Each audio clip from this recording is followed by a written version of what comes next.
कोई सियासी पार्टी नहीं चाहती कि भारत के मुसलमानों की, दलितों की, आदिवासियों की सियासी क़ियादत बने। ये चाहते हैं कि मुसलमान इनके गुलामी करें। ये चाहते हैं कि मुसलमान इनके लिए कालीन बिछाए, दरी बिछाए, जिंदाबाद के नारे लगाए और ये नेता के लिए कव्वाली का प्रोग्राम करे। 70 साल से तुम हमको धोखा दिया, हमारा वोट दिए, तुमने हमारे लिए क्या किया? जिल्लत, रुसवाई, बर्बादी, मस्जिद की शहादत, मॉब लिंचिंग, लव जिहाद, यही तो मिला हमको।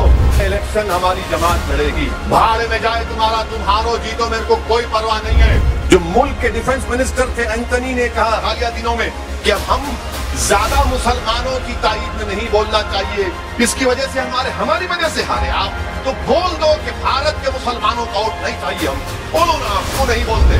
अरे जब हर जात और बरादरी के लोगों को उनका लीडर उनका जीत कर आता है भारत की पार्लियामेंट में, हर छोटी छोटी बरादरी का उनका नेता पार्लियामेंट नजर आता है, इसका नजर नहीं आता, मुसलमानों का नहीं आता। अब हम ये कह रहे हैं कि मोदी से मुकाबला अगर करना है तो अंधेरे का मुकाबला अंधेरे से नहीं होता, अंधेरा का मुकाबला चिराग से होता है, खौफ का मुकाबला उम्मीद से होता है, डर का मुकाबला हिम्मत से होता है, और बीजेपी से मुकाबला आइडियोलॉजी पर होना चाहिए। मैं पूरे सेकुलर पार्टी से कहना चाह रहा हूं, मैं इलेक्शन हमारी जमात लड़ेगी, भाड़ में जाए तुम्हारा, तुम हारो जीतो, मेरे को कोई परवाह नहीं है। मेरे को एक बात आप बता दीजिए, जो अपने आप को सेकुलर पार्टी कहते हैं, तुम्हारा कौन सा सेकुलरिज्म है मेरे को बताओ। तुम आज मुसलमान का नाम लेने से डरते हो, तुम अपने पार्टी के मुसलमानों का नाम लेने से डरते हो। असदुद्दीन ओवैसी तो दूर की बात, तुम्हारे बाजू तुम्हारे पार्टी का मुसलमान खड़े रहने को तैयार नहीं है, जिसने अपनी जिंदगी लगा दी तुम्हारी पार्टी में। मिसाल के तौर पर बिहार में लालू की पार्टी है, उनके एक बहुत बड़े मुस्लिम लीडर हैं, बरसों से लालू के साथ थे। जब उनसे पूछा गया कि तुम्हारा बेटा जो अमेरिका में पढ़ता है वो वापिस आएगा बिहार को, तो उनके पार्टी के सीनियर लीडर ने कहा कि मैंने अपने बेटे से कह दिया कि भारत को वापिस मत आओ, यहां पर कोई मुस्तकबिल नहीं है। बोलो, उनसे पूछो क्यों कहा उन्होंने, आपकी पार्टी के हैं, उनसे पूछो आप। उत्तर प्रदेश में समाजवादी पार्टी है, अखिलेश यादव, मुलायम सिंह यादव की सीट अपनी पत्नी उनकी जीत जाती है, बेगम साहिबा, और कौन हार जाते? आजम खान हार जाते। ये क्या है भाई, बताइए, कैसे हार जाते आजम खान रामपुर से और आप जीत जाते हैं मैनपुरी से? हम ये सवाल करते तो इनको तकलीफ हो जाती। आखिर 186 सीट 2019 में कांग्रेस और बीजेपी लड़े, कितनी जीती कांग्रेस? मजलिस थी नहीं वहां पे, 15 सीट। पूछो कांग्रेसियों से, जब ये चुपते हुए सवालात मैं करता हूं तो बोलते नहीं तुम हमारे साथ क्यों नहीं है। मैं क्या अलादीन का चिराग हूं, जिन हूं तुम्हारे पीछे आने को? वो तुम्हारा जिन तुमको हरा रहा, मैं जिन बोला तो उस पर इतनी तकलीफ हुई उनको। जिन बोले क्या बोलो उसको, क्या बोलूं बताओ आप? नहीं क्यों बोले? रे भाई लाइटर वेन में बोला, तुम इतना उसको, मैंने पूरे सोशल मीडिया पे मेरी तकरीर को इतना चलाए कि जो लोग नहीं देखे तो वो भी देख लिए। माशाल्लाह, इनसे बड़ा अक्लमंद कोई नहीं हो सकता, याद रखिए।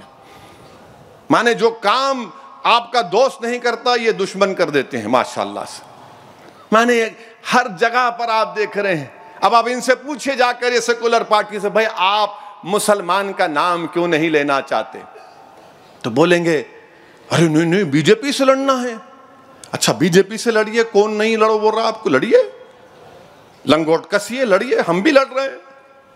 नहीं मगर अगर हम मुसलमान का नाम लेंगे तो बीजेपी को फायदा हो जाता। अच्छा कैसे फायदा होता भाई बताओ, कैसे फायदा होता बताओ?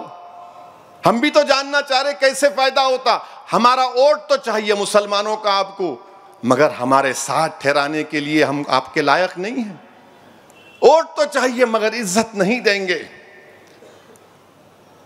वोट तो चाहिए मगर मोहब्बत, जबान से नहीं बोलेंगे कि हम तुम्हारे साथ खड़े हैं।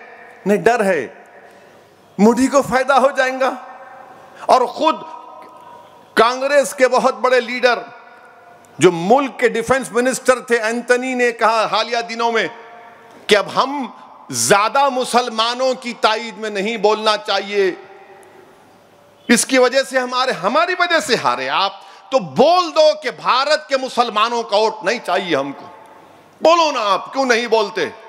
आपका लीडर एंथनी एक बात कहता है, अब हम इस तरह का रवैया नहीं रख सकते, तो कौन सा रवैया रखेंगे आप? कौन सा रवैया रखेंगे आप? बताओ। यही तो झगड़ा है मेरा, यही तो हमारी कोशिश है कि भारत की जमहूरियत शिराकतदारी की जमहूरियत है, ये वन वे ट्रैफिक की जमहूरियत नहीं है।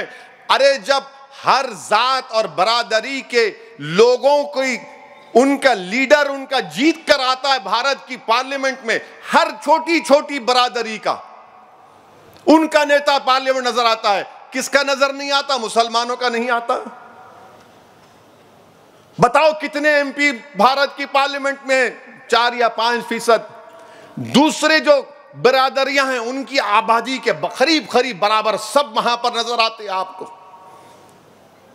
अब जब हम ये बात करते हैं तो आपको बड़ी तकलीफ हो जाती है, नहीं है क्यों बात कर रहे तुम, ये वक्त नहीं है, ये दौर नहीं है, अभी ये बात नहीं करेंगे, बाद में करेंगे। कब करेंगे? नहीं, पहले मोदी को देखना है।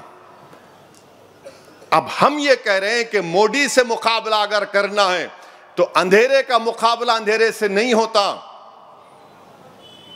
जुल्म का मुकाबला जुल्म से नहीं होता,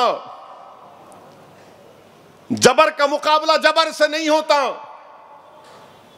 जहालत का मुकाबला जहालत से नहीं होता, अंधेरा का मुकाबला चिराग से होता है, खौफ का मुकाबला उम्मीद से होता है, डर का मुकाबला हिम्मत से होता है, और बीजेपी से मुकाबला आइडियोलॉजी पर होना चाहिए। मगर ये लोग नहीं मानते। कई मर्तबा जब प्लेन या एयरपोर्ट पे मैं बैठता हूं तो मेरे सामने आके हैं, कैसे हैं, अच्छे हैं, ओवैसी जी, मैं समझ जाता हूं उनकी जबान से। मिला बैठो, जैसे क्या चल रहा है? मिला नहीं कुछ नहीं चल रहा है। नहीं क्या चल रहा है? मिला हमारा ही नाम ही चल रहा है हर जगह पे।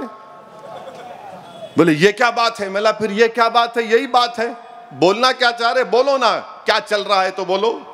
नहीं, आपके जहन में क्या चल रहा है? मिला मेरे जहन में अखलाक चल रहा है, मेरे जहन में पीलू खान चल रहा है, मेरे जहन में मेरे घरों के बुलडोजरों से तोड़ना चल रहा है, मेरे जहन में मेरे नौजवानों को यूएपीए में लगाकर जेल में डालकर 2-2 साल सड़ाया जा रहा है, वो चल रहा है, मेरे जहन में मेरे मस्जिदों को टारगेट बनाने की कोशिश की जा रही है, वो चल रहा है, मेरे जहन में सियासी ताकत नहीं है हमारे पास, वो चल रहा है, मेरे जहन में नौजवानों के ख्वाब को कैसा पूरा किया जाए वो चल रहा है।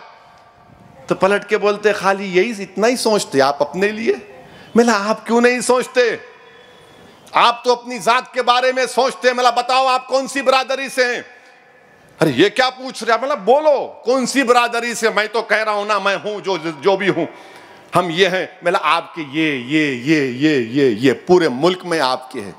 मिला मेरा कहाँ है बताओ? बोले ये तेरा और मेरा क्या है? मिला तुम्हारा होगा तो तुम्हारा और मेरा होगा तो मेरा कुछ नहीं।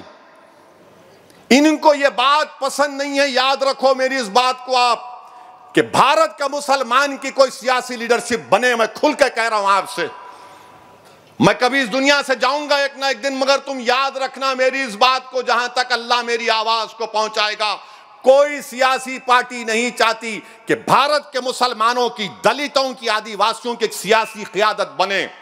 ये चाहते हैं कि मुसलमान इनके गुलामी करें, ये चाहते हैं कि मुसलमान इनके लिए कालीन बिछाएं, दरी बिछाएं, जिंदाबाद के नारे लगाएं, और ये नेता के लिए खव्वाली का प्रोग्राम करे, मुशायरे का प्रोग्राम कर दे।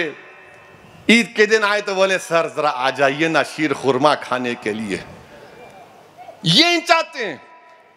मंजलिस क्या चाहती है? इम्तियाज जलील क्या चाहता है? असदुद्दीन ओवैसी, मुमताज खान, अहमद पाशा कादरी, बलाला, जाफर हुसैन मेराद, रियाजुल अफंदी, मंजलिस का हर आदमी क्या चाहता है कि अगर तुम वहां बैठे हो तो मैं भी वहां तक पहुंचना चाहूंगा। तुम अगर आसमानों की बुलंदियों पर पहुंच रहे तो मैं जमीन पर नहीं बैठूंगा, मेरे भी ख्वाब हैं। तुम अगर कुर्सी पर बैठे हो तो मैं भी तुम्हारे सामने कुर्सी पर बैठकर अपने मुकद्दर के फैसले करना चाहूंगा। 70 साल से तुम हमको धोखा दिया, हमारा वोट लिए, तुमने हमारे लिए क्या किया? क्या किया? जिल्लत, रुसवाई, बर्बादी, मस्जिद की शहादत, मॉब लिंचिंग, लव जिहाद, यही तो मिला हमको। ये झगड़ा है मेरे अजीज दोस्तों, ये जिद्दोजहद मजलिस इत्तेहाद और मुस्लिमीन की। इनको ये बात पसंद नहीं आती कि नहीं आप नहीं बात करना।